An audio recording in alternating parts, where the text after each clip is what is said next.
Thanks so much for joining us today, Chef. You're welcome. How's it Thanks going? for having me. Very good, very good. Good. So I know that you've been at your club now for about 5 years, is that right? Yeah, that's right. Okay, and then you were at your previous club for about 10 years, which is quite a long time. Yeah. What made you make that transition, and what keeps you at your club now? Well, funny thing, my previous general manager, they were installing or looking into install some rationale ovens, and we at the club at Sherwood Country Club in Thousand Oaks had just installed 2 rationale ovens. So he reached out to me asking how I liked the ovens. Long story short, he said, you know what, we've got a chef position available. Would you be interested? And at the time, I really had no interest of leaving Sherwood Country Club. And long story short, he made an offer, and I transitioned back to the South Bay where I grew up to work at Palos Verdes Golf Club. What do you like about your current club? You know, the membership is great. You know, boards obviously change every year, but just building those relationships with the board, the membership, the location, you know, just being back in the South Bay, kind of where I grew up, is kind of a fun, you know, atmosphere, environment, and just love the people, you know, at the club. In terms of food and beverage, how often are you updating menus, and what does that planning process look like for you? So throughout the year, I don't generally make seasonal changes to the menu every 3 months or so. I would say every 2 to 4 weeks, I'll change a few items here and there, whether it's the protein, but mainly the produce, the seasonal produce that's available. You know, there's staple items on the menu that you can't remove, but as far as the garnishes, the setup, we'll definitely incorporate kind of the hot new items that are you know, available, or seasonal items, any seasonal ingredients that my vendors, you know, offer or showcase to us, I'll utilize on the menu. Specials will be run, you know, generally every week, so that you can incorporate some, you know, items that won't survive on the menu for a month or two, but, you know, some items that membership, you know, just they can't get all the time. And, you know, it's just nice being able to kind of rotate things, rotate items on and off. But by rotating a few items every so often, it just gives a chance for the back of the house, my cooks, the front of the house, an easier time to learn these new items and not be overwhelmed with 10 new, you know, menu item changes with all the components and all. So, you know, that's what I've learned over the years, is just make a few changes every few weeks and continue to run those specials, you know, weekly. It sounds like you're always keeping your staff and their workflow in mind. How would you describe your leadership style and how you approach that? Yeah, so, you know, really, I enjoy getting my staff involved with specials and menu planning and recipe creation. I feel it's a great opportunity for them to, you know, get involved and create a special and then feel good about it when a member says, "Chef, the special fish was amazing." Well, I go back and tell the member, well, I'll let my chefs know or my line cook know that they really enjoyed your dish. And I tell the members that they're the ones that created that.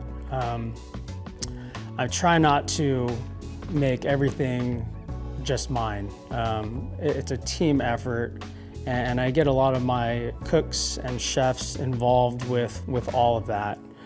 You know, and I feel like, you know, they enjoy hearing all those comments. I hear everything, the goods and the bads.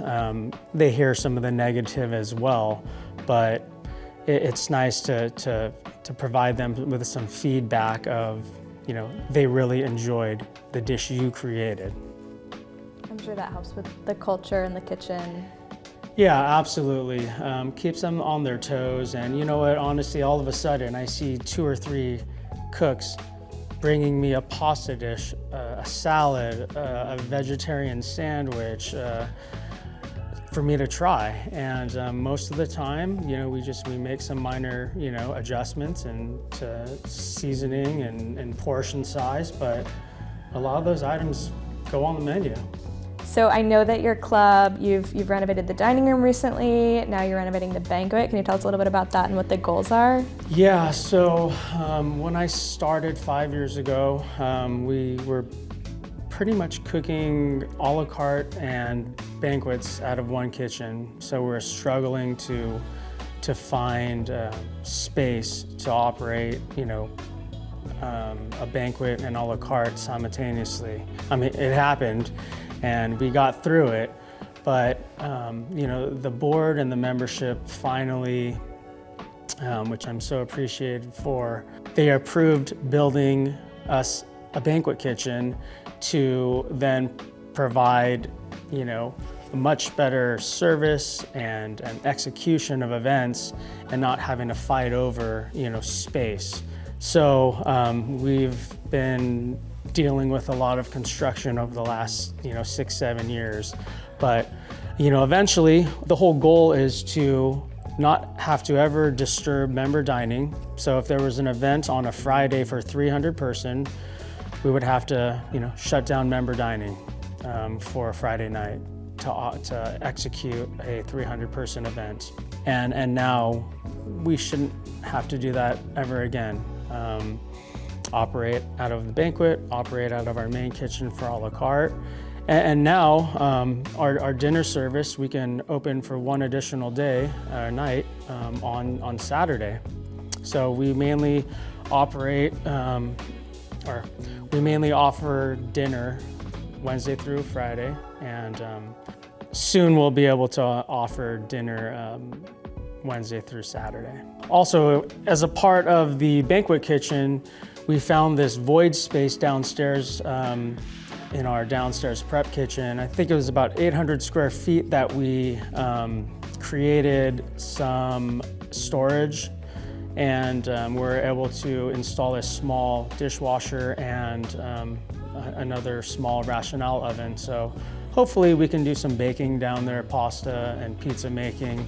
We don't currently have a pastry chef. We're looking to expand and potentially offering, more for the membership. That's really my goal, is to kind of continue to enhance membership, opportunities and all. But also, this year is our centennial year of the club, Palos Verdes Golf Club. So we're looking at doing some huge celebration at the end of the year. But the club is also looking into a large kind of golf ops and clubhouse renovation for their centennial. I'm very happy and grateful that the club is investing in the kitchen and in the clubhouse, in the dining room, in our ballroom. I think 4 years ago, they're really trying to step up and make Palos Verdes Golf Club a premier location, golf course, and location for events. Yeah, I asked you, what keeps you at your club. It sounds like there's a lot going on and a lot to look forward to this year. Yeah, absolutely. It's exciting to see the club kind of moving in the right direction, and with the current board, their vision, the support I get from management, the department heads are great. All of our staff, from the front of the house to the back of the house, to the crew on the golf course, they really enjoy what they're doing, and it shows. If I didn't have my staff, I wouldn't be able to, be away for 4 days, 5 days, I wouldn't be able to do the things I do, interacting with the membership, if I didn't have my staff to run, the daily operations. So I'm very grateful for them, and every club and every chef needs that support.